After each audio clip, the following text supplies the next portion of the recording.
Hello and welcome to season 3, episode 4 of the Datum podcast. Ravi, how are you doing? I'm doing well, thank you. I'm here in sunny Seattle. Apparently, that's a weird scenario to be in, given that apparently always wet here, but it's not. And I've spent about a week here now. I'm here Okay, till Friday for some Tableau things, basically. good stuff. It's good stuff. And so today is actually our first analog episode, isn't it? It is indeed. So Analogue, for those who don't remember this, we actually came up with this last year where we wanted to speak to devs. We want to speak to people that actually build products and just understand what they do and how they do it, the ways they get there, the product cycles, all these things. So I'm delighted to be in the room this time with Kent Marten. He's our spatial guest. Hey, Who Hey! expected that one?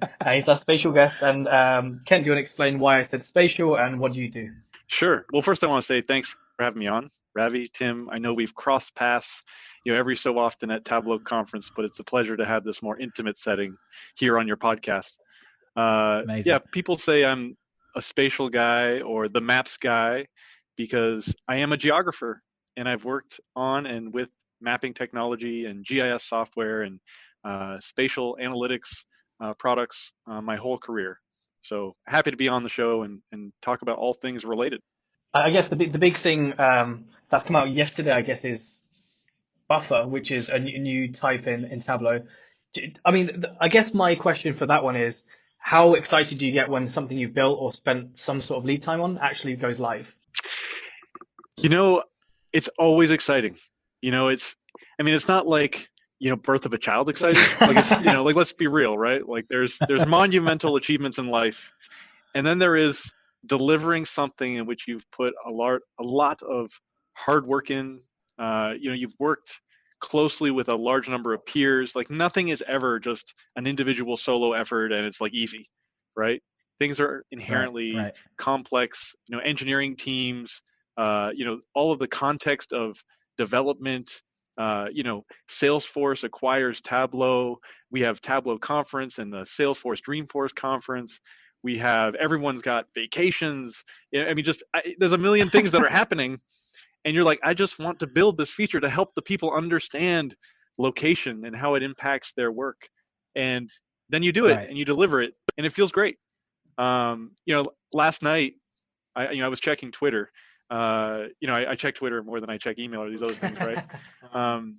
But I'm checking Twitter and I was waiting for the notification, right? Like there's an email notification and there's a tweet notification. And there's these things that like they're going to be so close together, right?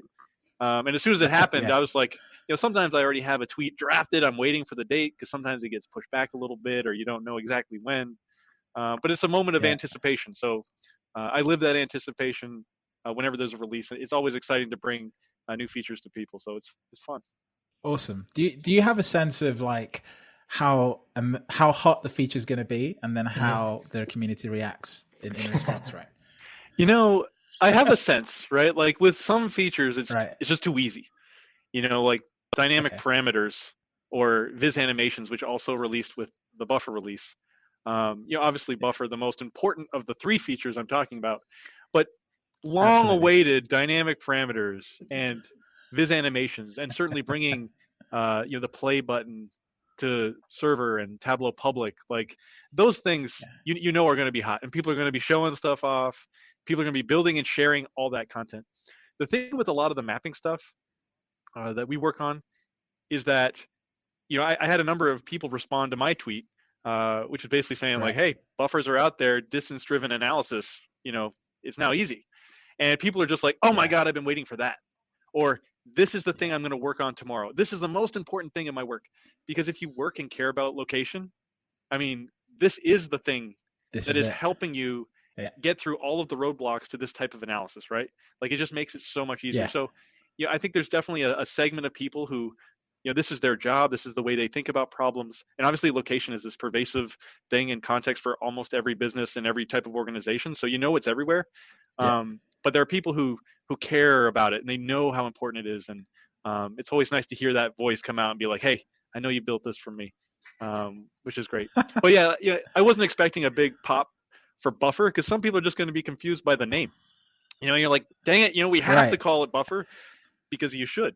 and that's the standard, and that's what we all call it in the geospatial world. And it's okay to educate people a little bit. You don't have the most, if Yeah. you don't have the most intuitive name, it's okay. You can use the right word, because people are smart and they can learn it.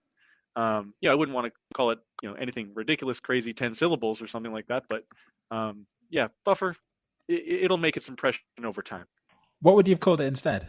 I was trying to think of something smart off the top of my head, and I came up with nothing because there's no better name.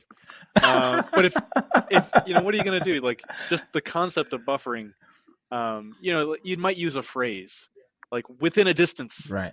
Type of analysis, right? And I like this catchphrase, distance driven. But yeah. I mean, trade area, would that be one that you'd call it? If it's a trade area, really means something. Like, you are trading the goods. When you want to understand sort of if I'm within a mile of a hurricane path, I don't want to call it, well, check the trade areas, guys, for the hurricane. Like, that's a bit rough. But if you come up with a better idea, you let me know. And if your ideas prove creative enough, maybe we'll bring you into this and we'll help you do some naming. A month and a half ago, I wrote this blog post about transitions versus animations and whether what they should be called. So it's actually a very passionate sort of area of the product, right? Because what you name it really does dictate how well people discover it, and then also secondly whether people understand it or not, right? Well, it does. It does, but I'm pushing back a little bit, saying, even if you're a new user to Tableau, right, and someone's like, "Hey, man, don't worry, you can do that with dynamic parameters," or "Hey, just go use the set action." It's like, if you don't know the vocabulary, even, like, that's a non. Right. You can't just jump right into that. So exactly, with spatial stuff that the spatial functions, the spatial predicates that we have built into Tableau, intersects, buffer, distance, make point, make line. I mean, some of them are really like, it's written in plain language, right? Like, make line. That's going to make a line. Yeah.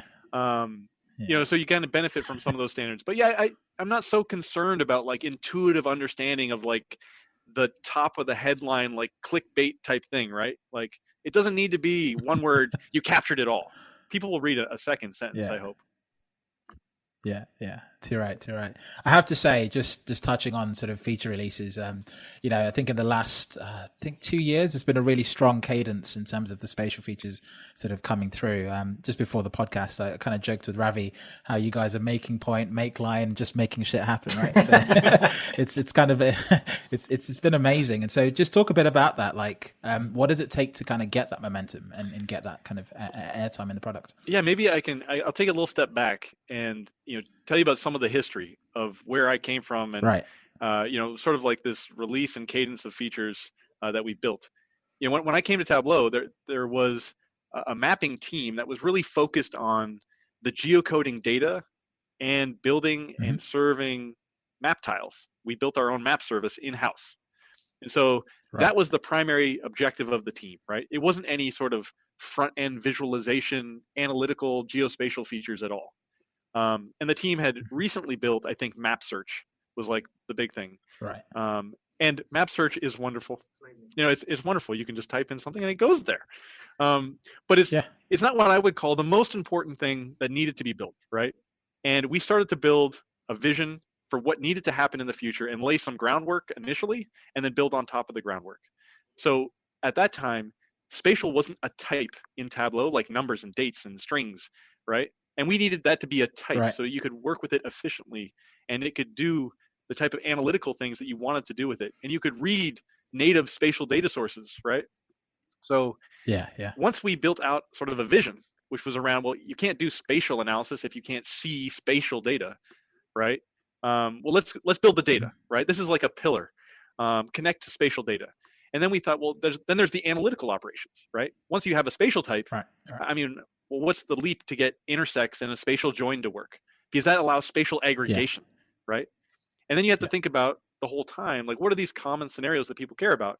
They care about proximity analysis, right? This kind of distance-driven stuff. And that's really why we built make point, make line, distance, and buffer. All of those things in concert allow you to work with data that comes in common forms, which kind of comes full circle back to like common spatial data sources, which is just latitudes and longitudes in an Excel spreadsheet, right? Now you can do spatial join between a CSV file and an Excel spreadsheet. You can't do that in other places. It just makes it so flexible. But I also say about sort of the cadence, there's a balance to be struck between building and innovating new things and really delivering new novel features versus, well, you have to maintain things. You have to, the people that requested features on the Tableau ideas site in Right. 2012, they weren't thinking we were going to get to intersex, in 2016 or 17, right? At the time, they're thinking, well, Right. can you Right. make geocoding a little easier, or there's some data that's missing, or can I have a new selection tool, or I'm not trying to say those are narrow or shorter views, but certainly that's trying to help them Hmm. solve the problem right in front of them. So, it's kind of hard to Yeah. build up, a strategy that allows you to both accelerate innovation, maintain some of the customer requests, and that trajectory to supporting existing customers. But you deal with the Right. trade-offs, and I think we've done a good job. Yeah. So I mean, my question to that is, when do you say the technology is not there yet versus here's a great idea when you're actually mapping that out? Like, at what point is it technology first, or how long does it take us versus we just need to get this done, we should spend time on that? This is a pivotal question, right? This is like the crux of the hard problems to solve, right? How do you know Right. when to build something? Um, I will say that there are times when you can have a little bit of intuition here, right? You generally know Hmm. how the code is laid out, like the structure of the code, and where something would fit into it. And you know how, and this Right. and like the UX paradigms that could surface it and expose it to people so that they can click a button or drag their mouse. Um, there is something to be said about the collaboration between user experience, UX, and research, engineering, and product management, and Right. really understanding the requirements and use. When you really have a good understanding about what customers need, and you have a fairly good, but it doesn't need to be completely thorough, understanding of how you can move forward and build, and know that you can solve the problem, right? Right. And you have a, Hmm. a user experience that you believe fits in with or presents a new and sort of exciting and engaging way, then Right. you're already on good footing there, right? But it's those moments where you're like, Okay. hey, we know exactly what to build, and the engineering team might say, well, hang on, that might require a 1-year refactoring of the core part of the code, and VizQL Right. doesn't know how to handle that right now, and we're gonna have to figure out how that's gonna work, right? Like, you know, Okay. Yeah. Yeah. Yeah. I guess that double taps into a second question, which is what is the difference between a dev and a product manager and a user researcher? Right. a dev, a product manager, and a researcher. Um, well, I'm a product manager, so my job is to be the primary customer advocate, someone who gathers requirements, understands the use cases, understands both the use case for the user goals, and Right. the business goals, and how this supports and is aligned with our strategy as a company.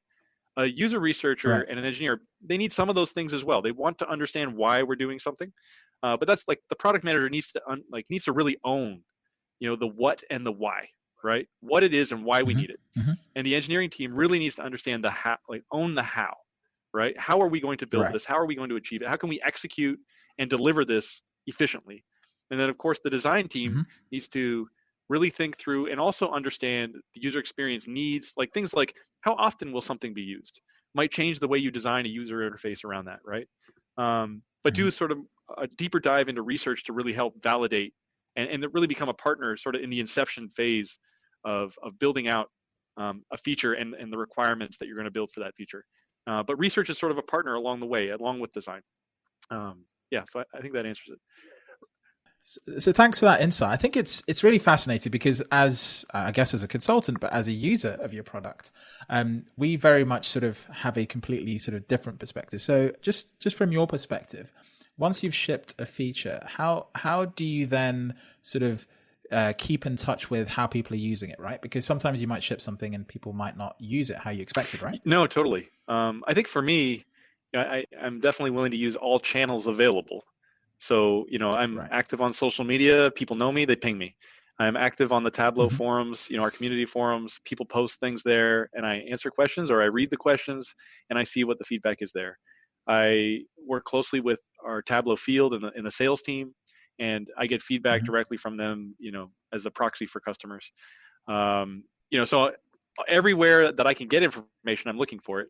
And then, Tableau in some ways collects usage data so we can understand some Right. patterns that have emerged within the product, right?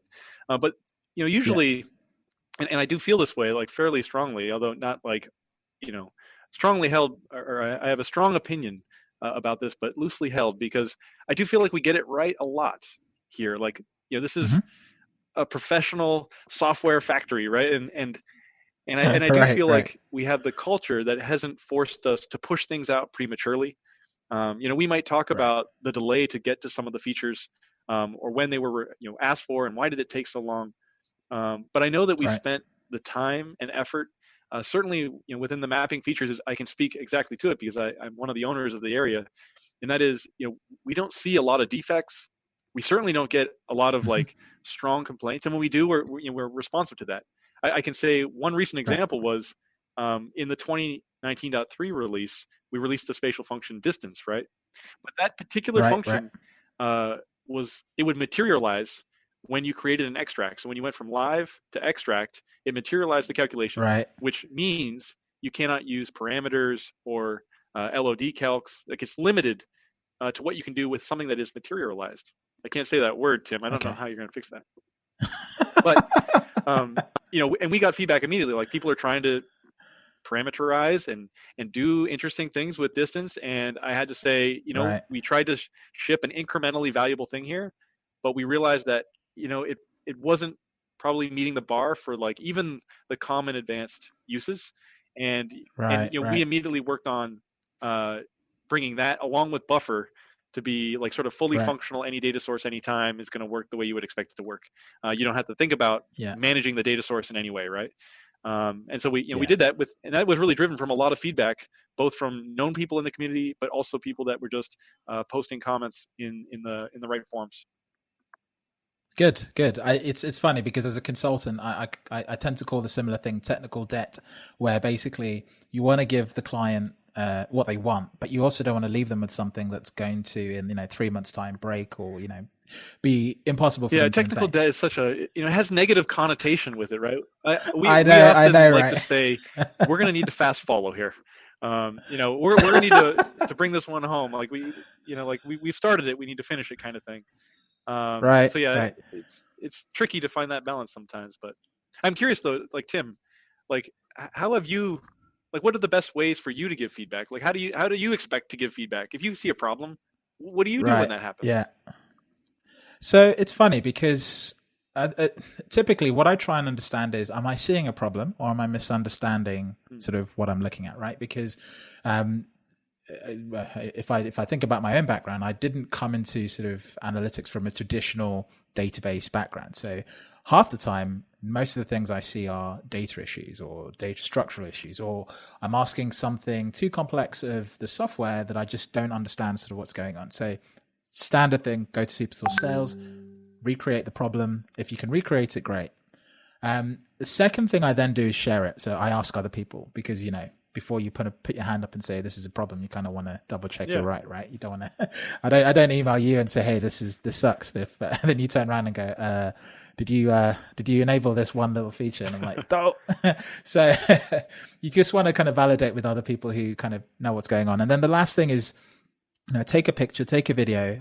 I started doing this more in the last year, especially with Tableau Prep, where I just take annotations of what I'm trying to do, and I just literally annotate the screenshot. Because one thing I've realized is when you try and describe something in text, this terminology thing that we talked about earlier comes up, whereas you could be using the wrong terminology. Secondly, the person could be thinking of it differently to how you are articulating it. And then lastly, you could just be completely missing each other. So just a screenshot, annotations means everyone's looking at the same thing. And if they don't understand it, they're asking you off the same context.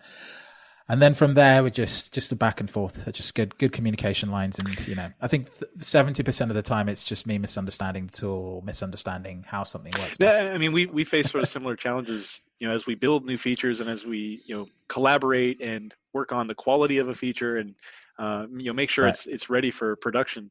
Right. Anyone who finds an issue for something that we think is done or working right, again, it's not like, oh, you Yeah. don't just log a defect immediately. It's, hang on, let's check the Right. version of the build. Let's check with the person who's working on that particular area. Let's make sure we can check a Mm-hmm. different platform. Is there something specific, or check a different browser? Like do Yeah. all the things to sort of break it down. And every once in a while you're like, well, why don't you go back a version? go back to version 9. Yeah. Go back to version 8. Yeah. It's like, oh wait, that's always been there. Let's have a new conversation. Yeah, exactly. And I think some people sometimes perceive an issue when there hasn't actually been one. So they'll just simply kind of.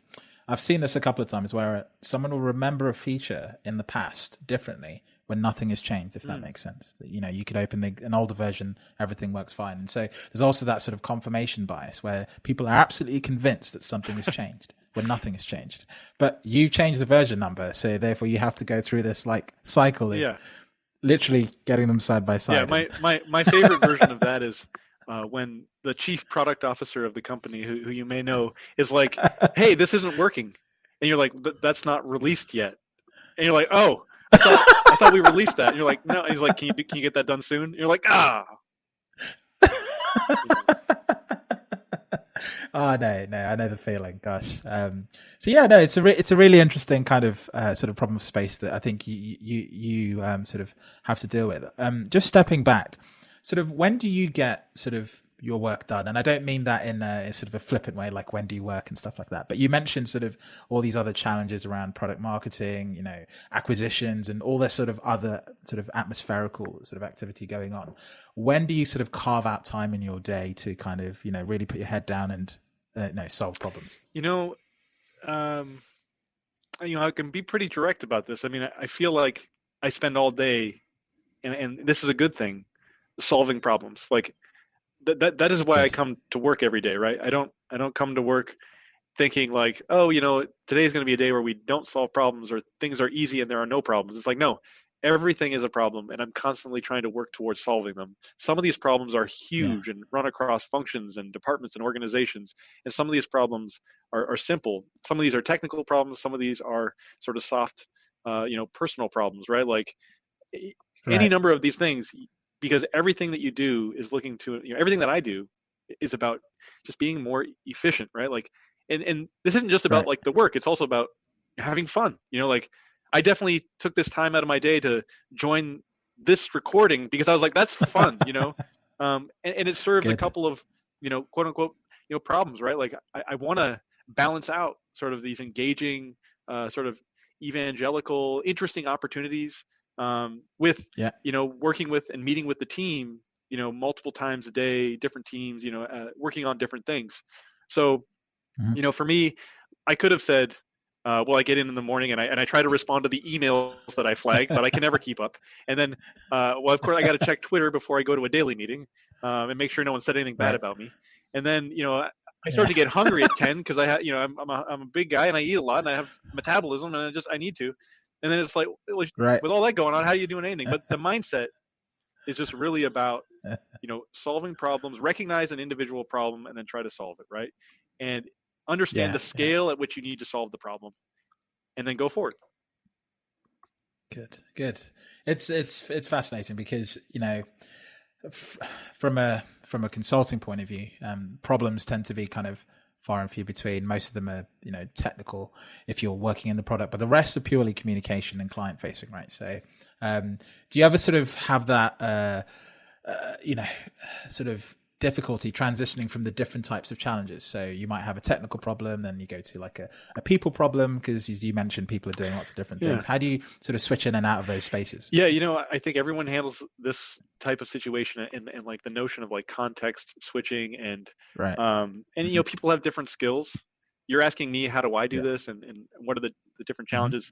I think this is something that I'm actually fairly good at. Like I just recognize a problem or the type of problem, and I assess it and compartmentalize it appropriately and then deal with it directly. I'm a proponent of constant, frequent, direct communication. So I embody that spirit. So if there is like, a disagreement problem, it's like, hey, what are we disagreeing about?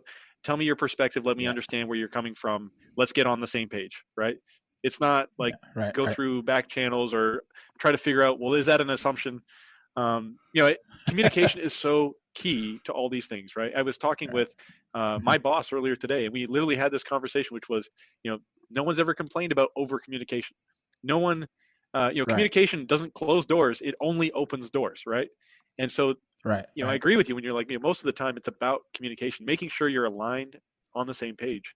And, that's, if communication is the thing you're trying to work with and use to solve these problems, it doesn't really matter if it's a people problem or a technical problem or whatever it might be, like working with a different team. Right. You just know that, oh, Yeah. hey, wait, we're not on the same page.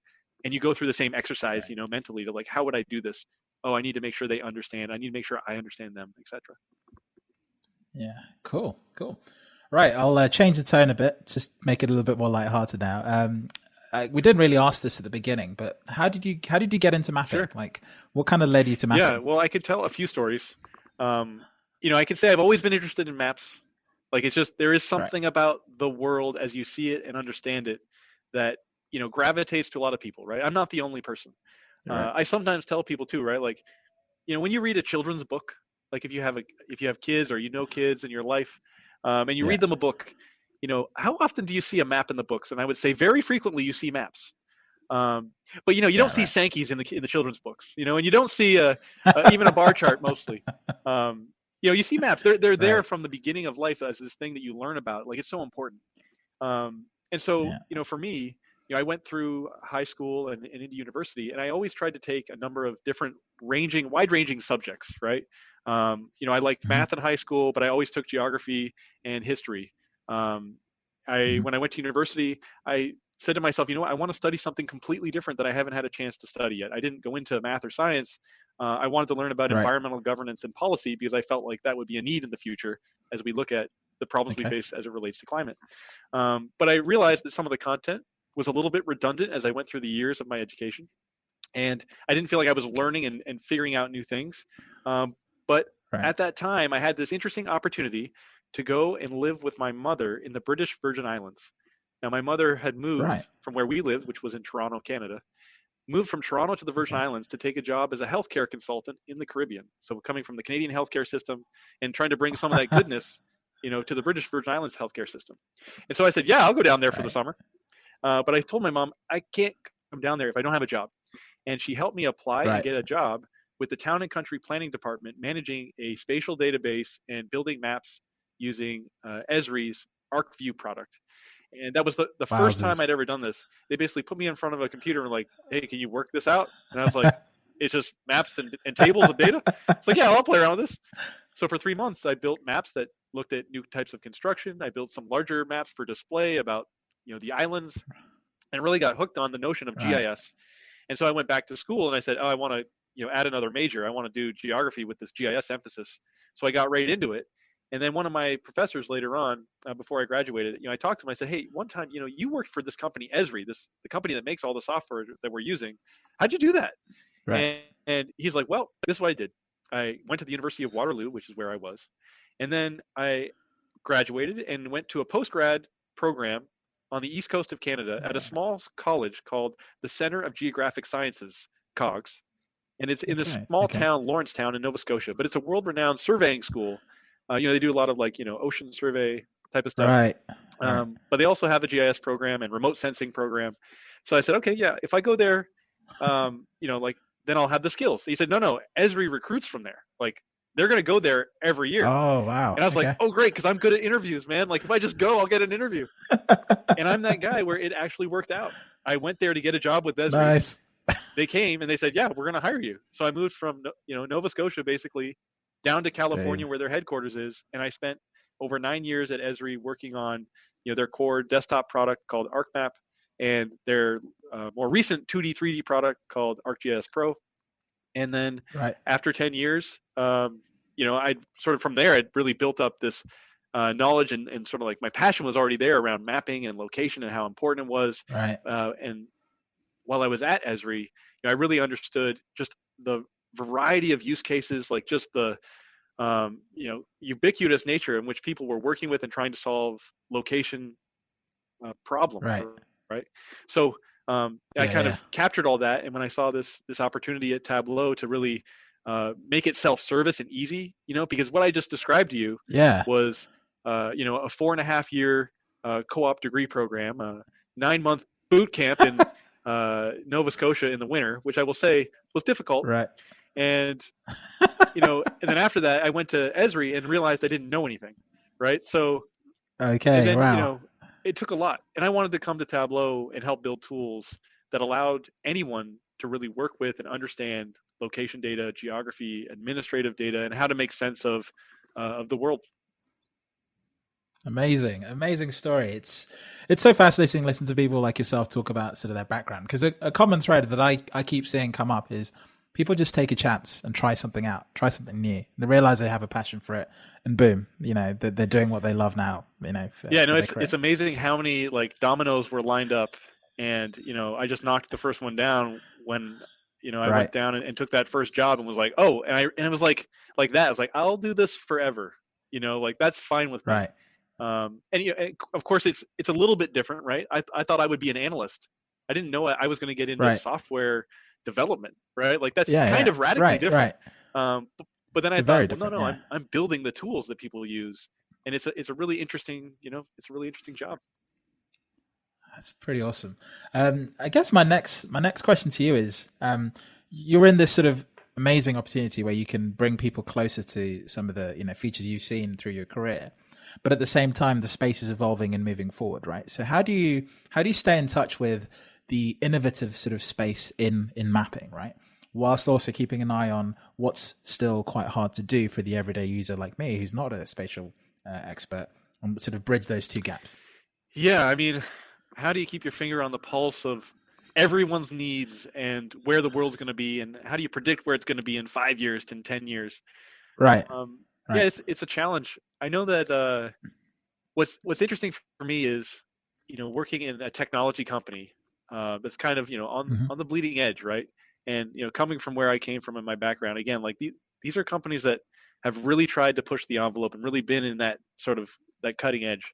um, and now we're looking at the influx of AI backed, ML backed capabilities, right? Like Hmm. smarter Hmm. features, things where you can press a button and get an answer already for you, and it's the right answer, right? And you often hear Right, this phrase, moving from what or where to why, right? Like why there, right. and so forth. Yeah, And um, I think the interesting thing here is there are going to be people who just need the building blocks, right? The people who right, understand the space, and they like the Lego, right? They just want to build themselves if you give them the right blocks and the right tools. And right. then there is, and Yeah, that's still people who use tools, self-service tools like Tableau, right? Like I'm not saying that this right, isn't that kind of tool, but there are still going to be a more sort of novice, sort of like base user who just is not going to come with any of the background in terms of uh, you know spatial analytics one, but like just data visualization best practices, data literacy sort of concepts, right? right. and Yep, and yep. it's like how do you really cultivate that? It's the product is one part of it, but I really think it's an alignment and like a larger mission of our whole of our organization, the one that I work for, but just like the data Right. community, like everyone who's in this, the knowledge workers of the world Hmm. and the data community of the world, right? We have to Right, move people forward and organizations forward by cultivating these data cultures and data literacy and like those kinds of things, right? Um, right, so right. I know I'm kind of veering a little bit from sort of your original question, but That's good. yeah, It's I do good. think I have so I have thoughts about this, which is good, right? I have a way in which Right. I see the world and who we need to help solve problems, and then I have to look at what's available, right? Like what are the ways in which we could solve these Right. problems, and what are the real needs of these particular segments, right? And if we look at sort of the modern approaches or the new technologies that are emerging and how best to employ those to serve these audiences, um, you know, Right. well, we can do that. It's not an unsolvable problem by any stretch. But I also think everything we do in that space is it's tending to benefit everyone else that was already here, Right. Has a right? knock-on And, effect. and it Yeah. helps. Yeah. The hard part is when it comes to like in some cases people are kind of married to the way they do things, or there's insecurities about change, right? And even Hmm. or Hmm. and there's trust issues. Someone who has a established methodology, who knows how they Right. did it and knows they've used that tool for a long time. There's skepticism when it comes to what you want me to use a new tool, and that tool is going to tell me the answer. Yeah. You know, so I always say like, pick the tool that's right for you, pick the tool that's right for the job, explore it, use it. But Right. you should never be so married to one particular set of tool, or you should have a large Right. toolbox, lots of tools. Right. Perfect. Yeah, no, it's very true. I think we have a data school here in the UK, and we teach Tableau and Alteryx sort of exclusively in the curriculum. But one thing we always encourage people to do is once they go out to their clients and placement, we try and encourage them to kind of see what they can do outside of Tableau and Alteryx and stuff and Tableau prep, and bring that back into the product, because there's things that other technologies can do that Tableau inherently can and probably won't want to do because it's not in the sort of problem space that they're trying to solve. So it's always a sort of a good way to sort of fortify your skills, as it were, or understanding of the world, as it were. Well, yeah, Awesome. I mean, if you think about customers have problems today, like, and Right. many problems in the world are urgent, right? Like whether a Mhm. business depends on it or it's solving a public health issue. I mean, these things aren't the things that you need to wait on or you want to wait on. And so if you don't Right. have a set of tools, right, like an arsenal of things you can go to, then you're Right. probably not going to be able to solve everything that comes at you, right? Right. Yeah, exactly. You need a Swiss Army knife of I sorts, think right? so. Good stuff. Okay. Yeah, I guess my last question for you is what's like your pet peeve? What do you see in a workbook? What do people send to you asking for that you look at and you just go, "Oh no," like That's hard. I thought you were going to ask what is my pet peeve in life and really catch me off guard. Oh. But I'm going to tell you that anyways. You know what my pet peeve in life is when someone goes to hand Go you for it. something. They go to hand you something and they Right. let go before you've grabbed Right. it all the way, and then it drops. Oh, no. Like the baton dropping. Every time I see a relay race, I'm like, just don't drop the baton. But that's Don't watch the British team then. But Pretty yeah, good at when it comes to data visualization and maps, you see this at times, and I can point out this one sort of more common example, right? Right. It's funny, like everything we were talking about today, like I was just talking about recently, which is maps lie. They lie all the time. Yeah. And it's Yeah, because yeah, of you're looking at a very complex 3D world, 2D space Yeah. on a screen with a number of pixels. Like there's only so many things that can be accurate. Right. And so how people sort of take advantage of that, right? Like if you lie with a purpose, like Right. you see this ridiculous administration in the White House showing maps of like their electorate and their constituents, like how are you going to impeach this and the whole country's red? It's like, yeah, because nobody lives in those places, but they are large areas, and I can kind of Right. normalize and rationalize myself. And when you look at that with sort of a different view, right, proportionally, Mhm. it's obviously a Mhm. radically different and more accurate picture of the world, right? And so it's a pet peeve Right. when I see. Obviously, that's sort of like a politically motivated thing is bad Yeah, I because was that going to affects say. Yeah. how democracies function. So that's a pet peeve, Right. Tim. That's a real strong pet peeve. Right. When someone says like I have a map of the states of a country or the provinces of Right. a country, and they color them in a certain way, and they're like, hey, like look, there's a lot of red there. It's like, well, just because that's the biggest area, it's the same issue, right? Like it's not so serious as affecting all of democracy, but it might affect their business and how they think about moving forward. So I'd love for people to sort of better understand the right visualization type. But it's not like a Good. wild pet peeve where I'm like, God, again, unless it's someone who's out to thwart the democratic values of a nation or the world. Then yeah, that is a pet Awesome. Well, yeah, okay, great. That's it's pretty fair as well, actually. I think I have that sort of view with a lot of sort of different chart types. Sankeys you mentioned Yeah. earlier on, the classic. Everyone wants them, but no one understands them. Yeah. There's so much research on that. It's a classic one. Right, I think I'll hand it over to you if you've got any questions for me before we drop off. Ravi's not here, so I'm gonna face the full brunt I know of your my savage inquisition. questions, right? I mean, Tim, like, yeah, I mean, I'm a maps and spatial guy, but this doesn't need to be Right. so much about maps and spatial. But what is it that you'd like to see from the data community? I'm not talking about the Tableau product or anything like that, but like, Right. what would you Right. like to see the data community sort of rally around and promote and do better as you look at this year? Right. I think the number one thing for me has to be people. I think there's often an outcry for diversity in the community, and typically people rally around the most sort of visible sort of forms of diversity, whether it's gender, ethnicity, and so on and so forth.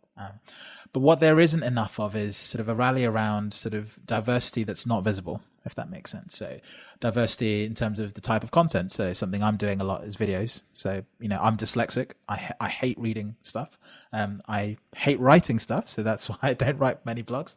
And so, I'm trying to do my part to put more video content out there. But likewise, you think people kind of all come from different sort of places. And I think as a community, we can all do a bit more just to sort of pay attention to the different forms of diversity that don't often get a look in. So whether it's different ways of thinking, maybe introverts, as it were, because, Twitter community is very extroverted by its nature. That's just Twitter for you.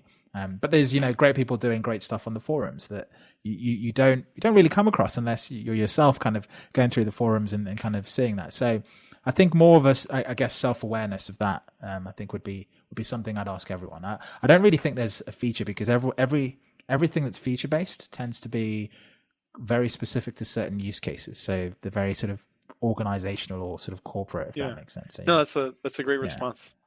Tim, I could ask you questions all day. Like, what do you think about what do you think about Ravi being a Zen master? I was going to say, like, we didn't even touch on this. Like, little bugger. I started this podcast and now look where he is. Man, you propped him up, right? Basically, honestly, the guy, honestly. No, it's great. It's great news for him.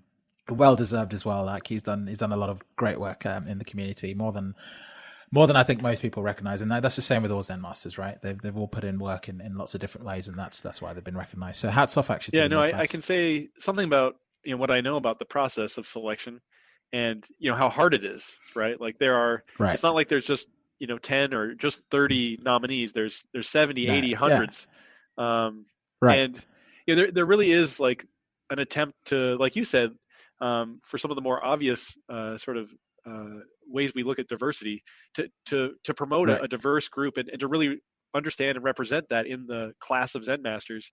But like you're saying, like with Ravi, some of the things that he understands and he's promoted, whether through Project Griffin or understanding sort of the administrator's view and just having a different take on things is also sort of unique and sort of elevates you, right?